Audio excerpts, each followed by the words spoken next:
Hi guys! Triangles are one of the most fundamental shapes in geometry. Each triangle has 3 sides and 3 angles. And the sum of these angles is always 180 degrees. By using this important property, we can easily find the measure of an unknown angle when the other 2 angles are known. Understanding how to determine an angle in a triangle help us solve many real-life problems and lays the foundation for more advanced topics in geometry and in trigonometry. In this lesson, we will learn simple steps to find the measure of an unknown angle and apply them to different types of triangles. Okay? So, let us start calculating an unknown angle in a triangle. Okay, you could see in here the triangle, the shapes, and you could see how many triangles. We have 3 triangles in here.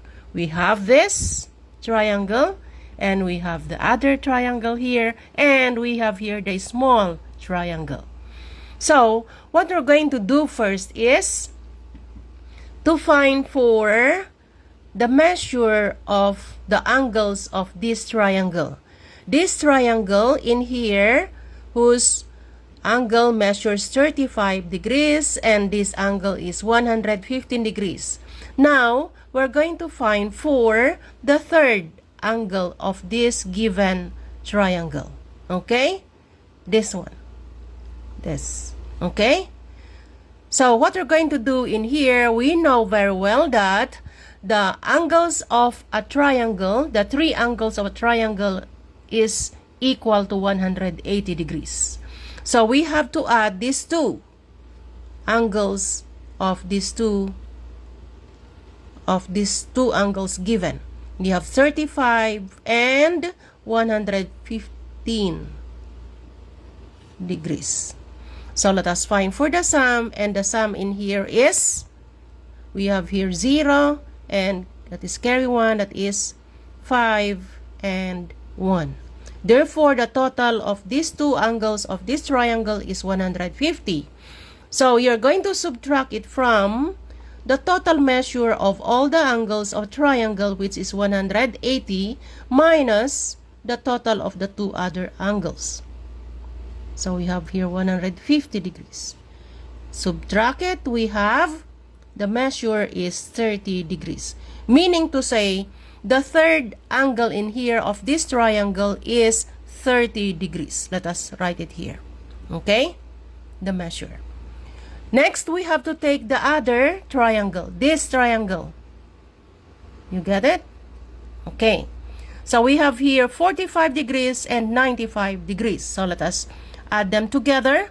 We have here 95 plus 45 is equal to, we have here 0, carry 1, that is 140 degrees. Subtract it from the total measure of the angles of a triangle is equal to 180. Therefore, 180 minus 140 is equal to 40 degrees. Therefore, the measure of this angle in here is equal to 40 degrees. Let us put it there also. Okay? Now, let us take now the third triangle. The measures of all the angles of the third triangle. So we have to add 40 plus 30 degrees. And the total is 70 degrees. Subtract it from the measure of the total measure of all the angles of triangle is, which is 180, minus 70 in here is equal to 110 degrees. Therefore, the measure of this angle is 110 degrees. Okay? you could see the relation of this angle to this angle, the one you're going to look for, the measure of this angle, angle theta.